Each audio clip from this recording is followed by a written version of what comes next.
Hi hello ಎಲ್ಲರಿಗೂ ನಮಸ್ಕಾರ. ನಾನು ನಿಮ್ಮ ಅನಾಮಿಕಾ ಅನು. ಅಭಿವ್ಯಕ್ತಿ ಕಥಾಲೋಕಕ್ಕೆ ಸ್ವಾಗತ. ಇನ್ನೂ ಯಾರೆಲ್ಲ ಈ ಚಾನಲ್ಗೆ ಸಬ್ಸ್ಕ್ರೈಬ್ ಆಗಿಲ್ಲ, ದಯವಿಟ್ಟು ಸಬ್ಸ್ಕ್ರೈಬ್ ಮಾಡಿಕೊಂಡು ಪ್ರೋತ್ಸಾಹ ನೀಡಿ.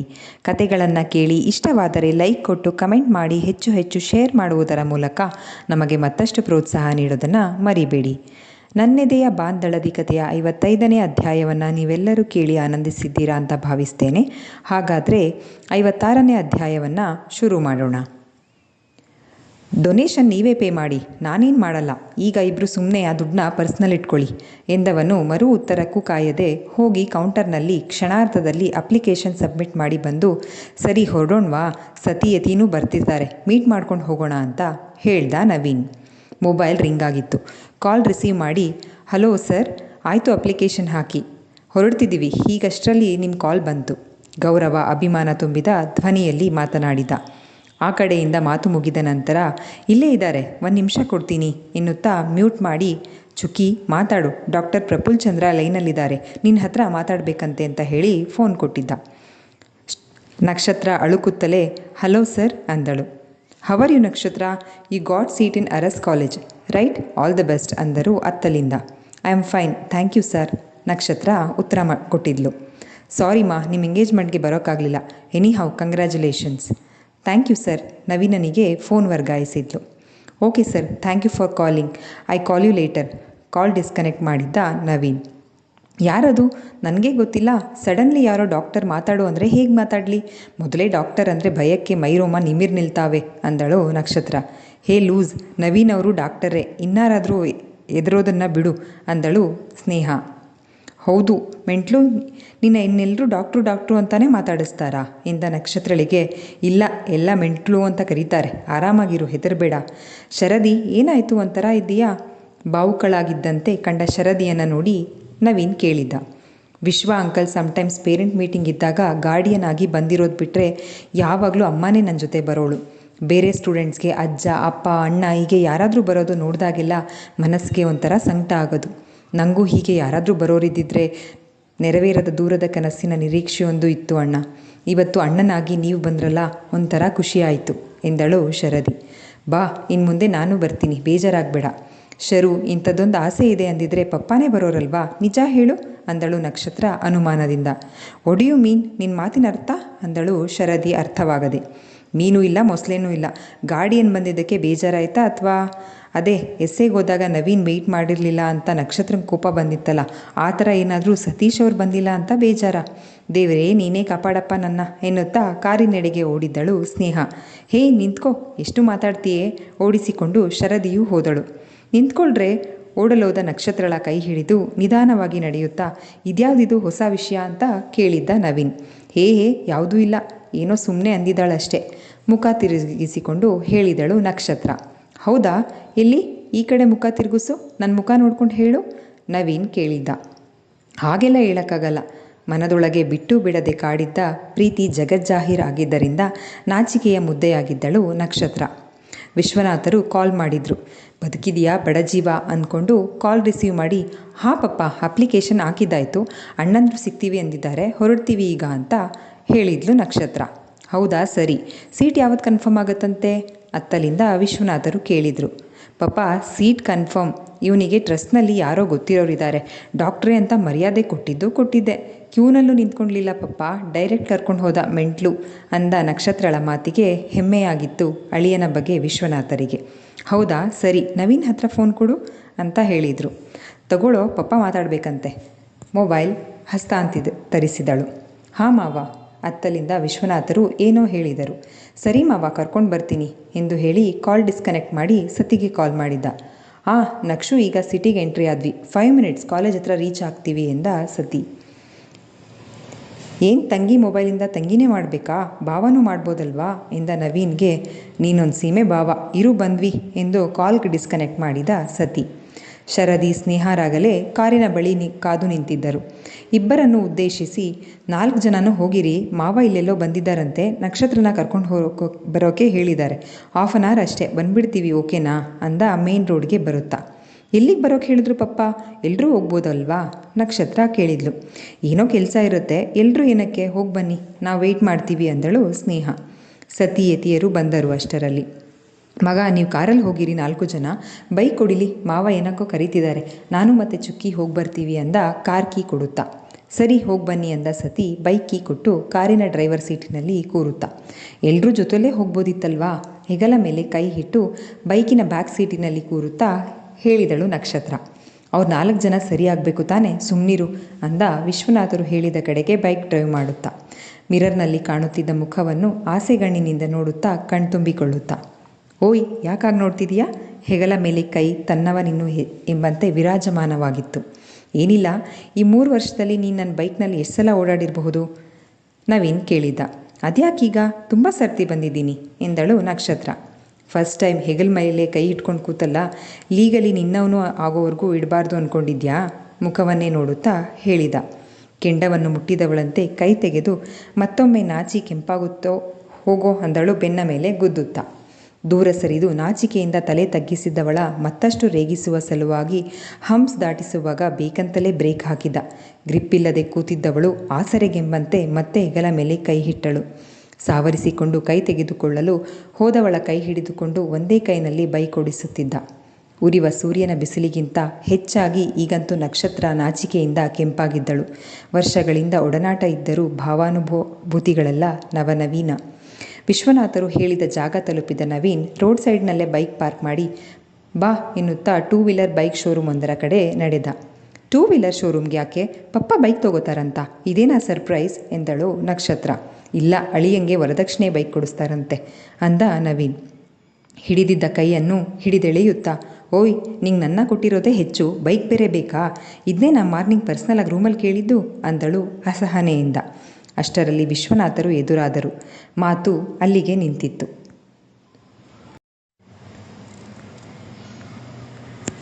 ಬಾ ಬಂಗಾರ, ನೀನು ಬರೋದನ್ನೇ ಕಾಯ್ತಿದ್ದೆ ಎನ್ನುತ್ತಾ ಸ್ಕೂಟಿ ಸೆಕ್ಷನ್ ಕಡೆ ನಡೆದು ಸಾಲಾಗಿ ನಿಂತಿದ್ದ ಸ್ಕೂಟಿಗಳ ಕಡೆ ಕೈ ತೋರಿಸಿ, ಬಂಗಾರ ನಿನ್ಗೆ ಯಾವ್ದು ಬೇಕೋ ಸೆಲೆಕ್ಟ್ ಮಾಡ್ಕೊ, ನವಿ ಯಾವ್ದು ಚೆನ್ನಾಗಿರುತ್ತೆ ನಕ್ಷುಗೆ ಸೆಲೆಕ್ಟ್ ಮಾಡು ಅಂದರು. ಸರಿ ಮಾವ ಎಂದು ತನ್ನ ಒಳ ಹೊತ್ತು ತಿರುಗಲು ಯಾವುದು ಸೂಕ್ತ ಎಂದು ಪರಿಶೀಲಿಸಲು ಮುನ್ನಡೆದ ನವಿ. ತನ್ನ ದುಡುಕುತನಕ್ಕೆ ತನ್ನನ್ನೇ ಶಪಿಸಿಕೊಳ್ಳುತ್ತಾ, ಪಪ್ಪ 1 ನಿಮಿಷ, ನಂಗೆ ಗೊತ್ತು ನೀವು ಶಕ್ತಿ ಮೀರಿ ಖರ್ಚು ಮಾಡಿ ಎಂಗೇಜ್ಮೆಂಟ್ ಮಾಡಿದ್ದೀರಾ. ನವೀನ್ ಬೇರೆ ದೊಡ್ಡದಾಗಿ ಅರಸ್ ಕಾಲೇಜ್ ಸೆಲೆಕ್ಟ್ ಮಾಡಿದ್ದಾನೆ. ನಮಗೆ ಆ ಕಾಲೇಜ್ ಕಾಸ್ಟ್ಲಿ, ಇಷ್ಟೆಲ್ಲ ಸಾಲದು ಅಂತ ಈಗ ನಂಗೆ ಸ್ಕೂಟಿ ಬೇರೆ ಏನಕ್ಕೆ ಪಪ್ಪ? ಪರವಾಗಿಲ್ಲ, ನಾನು ಬಸ್ನಲ್ಲೇ ಓಡಾಡ್ತೀನಿ, ನೀವು ಅವಾಗವಾಗ ಪಿಕಪ್ಪು ಡ್ರಾಪು ಮಾಡ್ತೀರಲ್ಲ ಎಂದಳು ನಕ್ಷತ್ರ. ಬಂಗಾರ, ಯಾರು ಹೇಳಿದ್ದು ನಿನಗೆ ಅಪ್ಪಂಗೆ ಕಷ್ಟ ಆಗಿದೆ ಅಂತ? ಮಗಳು ಯಾವ ಖರ್ಚು ಯಾವತ್ತೂ ಅಪ್ಪಂಗೆ ಭಾರ ಅಲ್ಲ. ಅಲ್ಲದೆ ನವೀನ್, ನೀನು ರ್ಯಾಂಕ್ ಸ್ಟೂಡೆಂಟ್, ಅವ್ನ ಮದುವೆ ಆಗ್ತಿರೋದ್ರಿಂದ ನಿನ್ನ ಟ್ಯಾಲೆಂಟ್ ವೇಸ್ಟ್ ಆಗ್ತಿದೆ ಅನ್ನೋ ಗಿಲ್ಟ್ ಕಾಡ್ತಿದೆ. ಅದಕ್ಕೆ ಅವ್ನು ದುಡ್ದು ನಿನ್ನ ಎಜುಕೇಷನ್ ಖರ್ಚು ನೋಡ್ಕೋತೀನಿ, ಇದಕ್ಕಿಲ್ಲ ಅನ್ಬೇಡಿ ಮಾವ ಅಂತ ಬೆಳಗ್ಗೆ ರೂಮಲ್ಲಿ ಕೇಳ್ಕೊಂಡ. ನನಗೂ ಇಲ್ಲ ಅನ್ನೋಕ್ಕಾಗಲಿಲ್ಲ, ಹಾಗೆ ಮಾತಲ್ಲಿ ಕಟ್ಟಾಕ್ಬಿಟ್ಟ. ಅದಕ್ಕೆ ನಿನಗೆ ಅಂತ ಇಟ್ಟಿರೋ ದುಡ್ಡನ್ನು ನಿನಗೇನಕ್ಕೆ ಬಳಸೋದು ಅಂತ ಯೋಚನೆ ಮಾಡಿ ಸ್ಕೂಟಿ ಕೊಡ್ಸೋಣ ಅಂತ ಬಂದೆ. ನವೀನ್ ನಾವು ಅಂದ್ಕೊಂಡಿರೋದಕ್ಕಿಂತ ಮುಂದಾಲೋಚನೆಯಿಂದ ಯೋಚನೆ ಮಾಡ್ತಾನೆ ಬಂಗಾರ ಎಂದರು ವಿಶ್ವನಾಥರು. ಮಾವ, TVS ಸ್ಕೂಟಿ ಸ್ಟ್ರೀಕ್ ಚೆನ್ನಾಗಿದೆ, ವೆಯ್ಟ್ ಕೂಡ ಕಮ್ಮಿ ಇದೆ, ಮೈಲೇಜ್ ಚೆನ್ನಾಗಿದೆ. ಚುಕ್ಕಿ, ರಾಯಲ್ ಬ್ಲೂ ನಿನ್ನ ಫೇವ್ರೇಟ್ ಕಲರ್ ಅಲ್ವಾ? ನೋಡು, blue and silver combination look ಕೂಡ ಚೆನ್ನಾಗಿದೆ, ಟೆಸ್ಟ್ ಡ್ರೈವ್ ಮಾಡಿ ನೋಡಿದೆ, ಇಟ್ಸ್ ನೈಸ್ ಅಂದ ನವೀನ್. ಸರಿವಾ, ಹಾಗಾದರೆ ಅದೇ ತಗೊಳ್ಳೋಣ ಅಂದ ವಿಶ್ವನಾಥರು. ತಾವೊಮ್ಮೆ ನೋಡಿ ಬಿಲ್ಲಿಂಗ್ ಸೆಕ್ಷನ್ ಬಳಿ ಬಂದು ಟೈಮ್ ನೋಡಿಕೊಂಡು, ಈಗ ಟೈಮ್ ಚೆನ್ನಾಗಿದೆ, ವೆಹಿಕಲ್ ಡೆಲಿವರಿ ಕೊಟ್ಬಿಡಿ, ನಿಮ್ಮ ಫಾರ್ಮ್ಯಾಲಿಟೀಸ್ ಆಮೇಲೆ ಮಾಡ್ಕೊಳ್ಳಿ ಅಂದರು. ಸ್ನೇಹಿತನದೇ ಶೋರೂಮ್ ಆಗಿದ್ದರಿಂದ ನಂಬಿಕೆಯಿಂದ. ಸರಿ ಸರ್ ಎನ್ನುತ್ತಾ ನವೀನ್ ಟೆಸ್ಟ್ ಡ್ರೈವ್ ಮಾಡಿದ್ದ ವೆಹಿಕಲ್ ಕೀಯನ್ನು ನಕ್ಷತ್ರಳ ಕೈಗೆ ಕೊಟ್ಟಿದ್ದರು. ಥ್ಯಾಂಕ್ ಯು ಪಪ್ಪ ಎಂದು ತಬ್ಬಿಕೊಂಡಳು ಖುಷಿಯಿಂದ. ಅವರೆಲ್ಲರೂ ಕಾಯ್ತಿದ್ದಾರೇನೋ, ನೀವು ಗಾಡಿ ತೊಗೊಂಡು ಹೋಗಿ, ನಾನು ಅಮೌಂಟ್ ಪೇ ಮಾಡಿ ಮನೆಗೆ ಹೋಗ್ತೀನಿ ಅಂದರು. ನೀವು ಬೈಕಲ್ಲೇ ಬಂದಿದ್ದೀರಲ್ವಾ ಹೇಗೆ ಎಂದು ಯೋಚಿಸುತ್ತಾ, ಮಾವ ನೀವು ಬೈಕ್ ತೊಗೊಂಡೋಗಿ, ನಾನು ಚುಕ್ಕಿನ ಕರ್ಕೊಂಡು ಸ್ಕೂಟಿಲಿ ಹೋಗ್ತೀನಿ, ಸಂಜೆ ಡ್ರಾಪ್ ಮಾಡೋಕ್ಕೆ ಬಂದಾಗ ಬೈಕ್ ತೊಗೊಂಡೋಗ್ತೀನಿ ಅಂದ ಸತಿ ಬೈಕ್ ಕೀ ಕೊಡುತ್ತಾ. ಹಾಂ, ಗುಡ್ ಐಡಿಯಾ, ಹಾಗೆ ಮಾಡಿ, ರಾಹುಕಾಲಕ್ಕಿಂತ ಮುಂಚೆ ಗಾಡಿನ ಶೋರೂಮಿಂದ ಆಚೆ ತಗೊಂಡು ಹೋಗಿ ಅಂದರು ವಿಶ್ವನಾಥರು. ನಾನು ಫಸ್ಟು ಪಪ್ಪನ ಡಬಲ್ ರೈಡ್ ಕರ್ಕೊಂಡು ಹೋಗಬೇಕು ಅಂದಳು ನಕ್ಷತ್ರ. ಮಾವನ್ನೇ ಫಸ್ಟ್ ಕರ್ಕೊಂಡು ಹೋಗುವಂತೆ, ಡ್ರೈವಿಂಗ್ನಲ್ಲಿ ನೀನಿನ್ನು ಬೋರ್ಡ್ ಅಂತ ಗೊತ್ತು, ಬಾ, ಸಿಟಿಲಿ ಇವಾಗಲೇ ಏನೂ ಬೇಡ, ನಿನ್ನ ಕೈ ಗಾಡಿ ಕೊಡಲ್ಲ, ನಂಗಿರೋಳು ಒಬ್ಬಳೇ ಲವರು, ನಮ್ಮ ಮಾವಂಗಿರೋಳೊಬ್ಬಳೇ ಮಗಳು ಅಲ್ವಾ ಮಾವ ಅಂದ ನವೀನ್ ನಗುತ್ತಾ. ಹೌದಪ್ಪ, ಸಾಲದಕ್ಕೆ ಗೌಡರ ಮುದ್ದಿನ ಸೊಸೆ ನನ್ನ ಮಗಳು ಅಂದರು ವಿಶ್ವನಾಥರು. ಮಗಳಿಗೆ ಕೊಡಿಸಿದ ಹೊಸ ತೇರಲ್ಲಿ ಜೊತೆಯಾಗಿ ಹೋಗುವ ಮಗಳು ಅಳಿಯನಿಗೆ ಕೈ ಬೀಸುತ್ತಾ. ಸ್ವಲ್ಪ ದೂರ ಹೋದ ಮೇಲೆ ಸಾರಿ ಅಂದಳು ಬೆನ್ನಿಗೆ ತಲೆ ಇಡುತ್ತಾ. ಯಾಕೆ ಕೇಳಿದ್ದ ನವೀನ್. ವರದಕ್ಷಿಣೆ ಅಂತ ಬೈಕ್ ಕೇಳ್ತಿದೀಯಾ ಅಂದಿದ್ದಕ್ಕೆ. ಅಪ್ಪನೇ ಓಡಿಸೋರು, ನೀನು ಯಾಕೆ ನಿನ್ನ ಅರ್ನಿಂಗ್ಸಲ್ಲಿ ಓದಿಸ್ತೀನಿ ಅಂದೆ ಕೇಳಿದ್ಲು ನಕ್ಷತ್ರ. ಹೆಚ್ಚು ವಾಹನ ಸಂಚಾರವಿಲ್ಲದ ಕಡೆ ಮರದ ನೆರಳಿನಲ್ಲಿ ನಿಲ್ಲಿಸಿ, ಇದ್ರ ಬಗ್ಗೆ ಮಾತಾಡಬೇಕು ಅಂದ್ಕೊಂಡಿದ್ದೆ. ಟೈಮ್ ಸಿಕ್ಕಿರಲಿಲ್ಲ. ಶಾರ್ಟಾಗಿ ಹೇಳ್ತೀನಿ, ಕೇಳಿಸ್ಕೊ.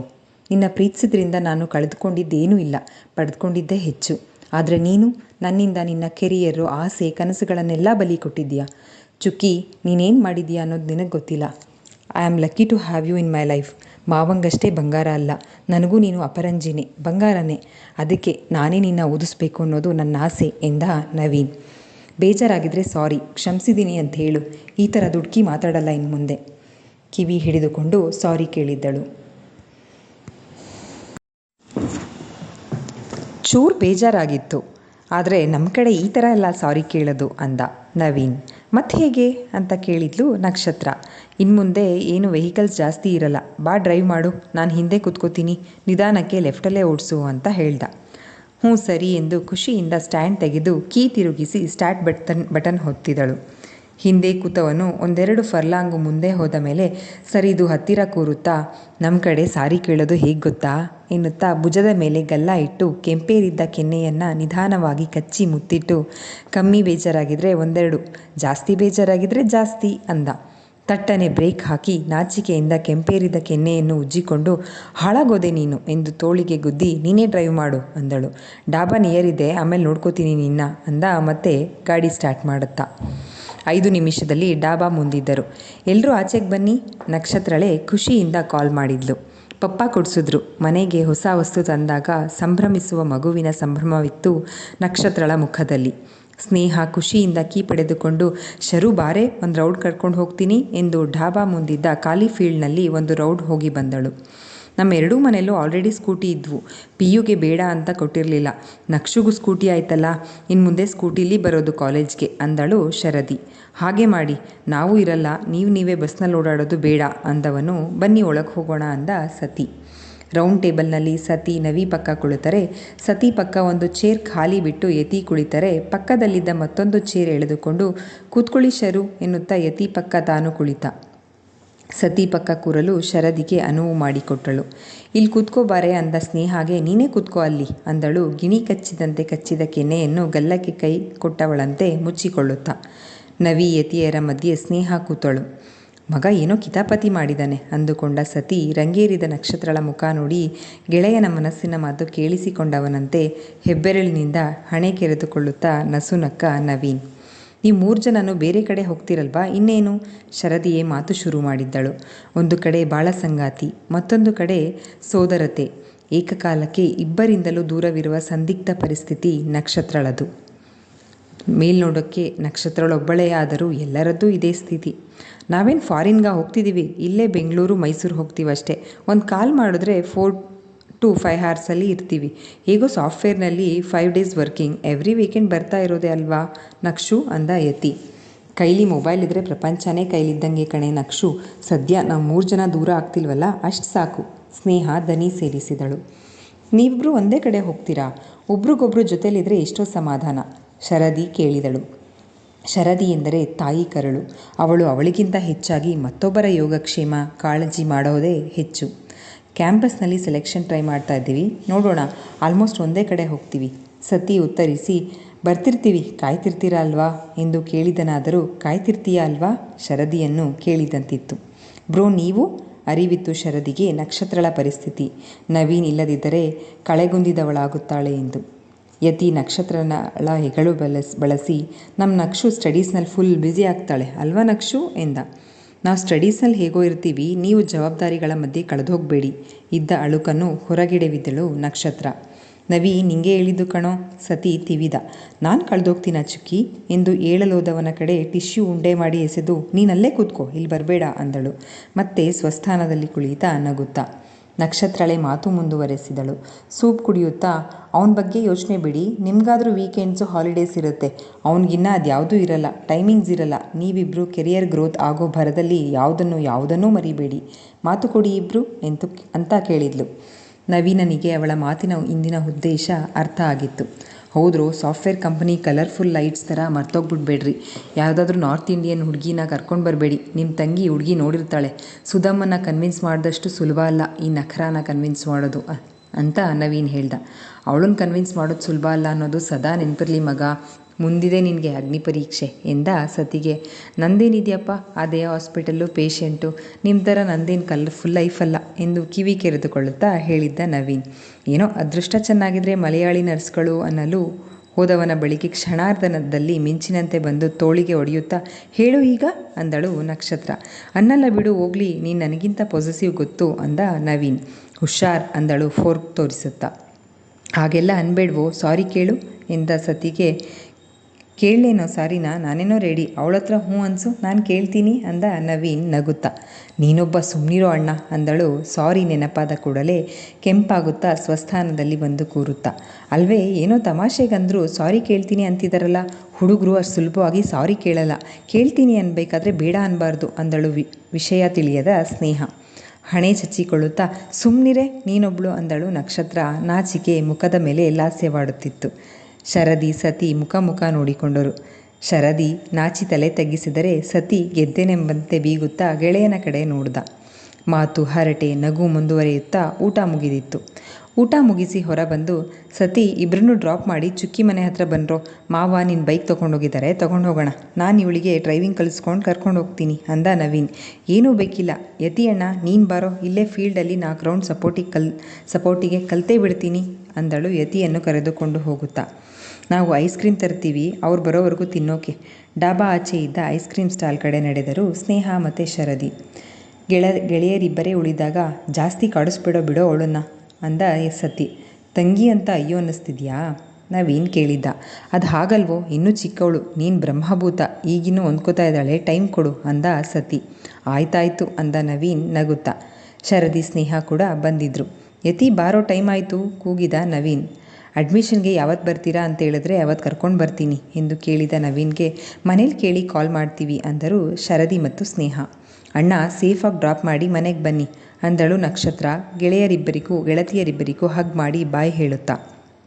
ತುಸು ದೂರ ಮುಂದೆ ಸಾಗಿದ ಮೇಲೆ, ಸತಿಯಣ್ಣ ತುಂಬ ದೂರ ಹೋಗಲೇಬೇಕಾ ಅಂದಳು ಇಷ್ಟವಿಲ್ಲದವಳಂತೆ. ಶರದಿ ಮತ್ತೆ ಮೊದಲಂತಾಗ್ತಾ ಇದ್ದಾಳೆ ಅನ್ನೋ ಭಯನ. ಡೋಂಟ್ ವರಿ, ಅವರಿಬ್ಬರು ಒಬ್ರನ್ನೊಬ್ರು ಚೆನ್ನಾಗಿ ಅರ್ಥ ಮಾಡ್ಕೋತಿದ್ದಾರೆ. ಅಂದರೆ ನಾನು ಮಾಡ್ಕೋತಿಲ್ಲ ಅಂತಿದೀಯಾ? ಮಾಡ್ಕೊಂಡಿದ್ದೀಯಾ, ಆದರೆ ಮೂಗಿನ ತುದಿಲೇ ಕೋಪ, ದುಡುಕಿ ನಿರ್ಧಾರಗಳನ್ನು ತಗೋತೀಯ ಅಷ್ಟೇ. ಸಿಟಿ ದಾಟಿದ್ವಿ, ಬಾ ಡ್ರೈವ್ ಮಾಡು ಅಂದ. ನಂಬೋದ ನಿನ್ನ ಸ್ಟಾರ್ಟ್ ಮಾಡುತ್ತಾ ಕೇಳಿದ್ದಳು. 90% ನಂಬು, ಇನ್ನು 10% ನಂಬೇಡ ಅಂದ ಸುತ್ತ ಯಾರೂ ಇಲ್ಲದನ್ನು ಖಾತ್ರಿ ಮಾಡಿಕೊಂಡು ಮತ್ತೊಮ್ಮೆ ಮುದ್ದಿಸುತ್ತಾ. ಮೊಣಕೈಯಿಂದ ತಿವಿದು ಕೋತಿ ಮೆಂಟ್ಲು ಅಂದಳು ಚಾಲನೆ ಮಾಡುತ್ತಾ.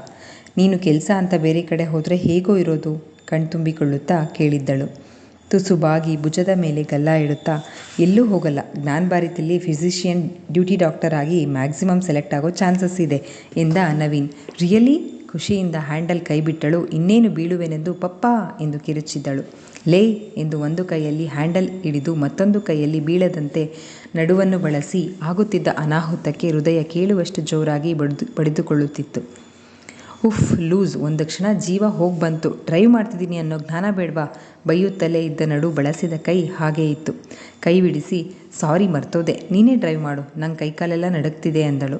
ಭಯದಿಂದ ಆಸರೆಗೆಂಬಂತೆ ಬೆನ್ನಿಗೊರಗಿ ಕೂತಳು. ಬೆಳಗ್ಗೆ ಮಗಳು ಅಳಿಯ ಅತ್ತ ಹೋದ ಬಳಿಕ ವಿಶ್ವನಾಥರಿಂದ ವಿಷಯ ತಿಳಿದ ಪೂರ್ಣಿಮಾ ಕಾದಿದ್ದರೆ ಜೀವನ್ ನಕ್ಷುಗೆ ಹೊಸ ಸ್ಕೂಟಿ ಎನ್ನುತ್ತಾ ಕಾದಿದ್ದ. ಮನೆ ಮುಂದೆ ಸ್ಕೂಟಿ ನಿಲ್ಲುತ್ತಲೇ ಒಂದು ರೈಡ್ ಹೋಗಿ ಬರಲು ಹೋದ. ಸತಿ ಯತಿಯರು ಹಿಂದೆಯೇ ಬಂದರು. ಎಷ್ಟೇ ಬಲವಂತ ಮಾಡಿದರೂ ಊಟಕ್ಕೆ ನಿಲ್ಲದೆ ಕಾಫಿ ಕುಡಿದು ಹೊರಟು ಬಿಟ್ಟರು. ಇಲ್ಲಿಗೆ ಈ ಸಂಚಿಕೆ ಮುಕ್ತಾಯವಾಯಿತು. ಈ ಸಂಚಿಕೆ ನಿಮ್ಮೆಲ್ಲರಿಗೂ ಇಷ್ಟವಾಗಿದೆ ಅಂತ ಭಾವಿಸ್ತೇನೆ. ದಯವಿಟ್ಟು ನಿಮ್ಮ ಅನಿಸಿಕೆ ಅಭಿಪ್ರಾಯಗಳನ್ನು ಕಮೆಂಟ್ ಸೆಕ್ಷನಲ್ಲಿ ಹಂಚ್ಕೊಳ್ಳೋದನ್ನು ಮರಿಬೇಡಿ. ಧನ್ಯವಾದಗಳು.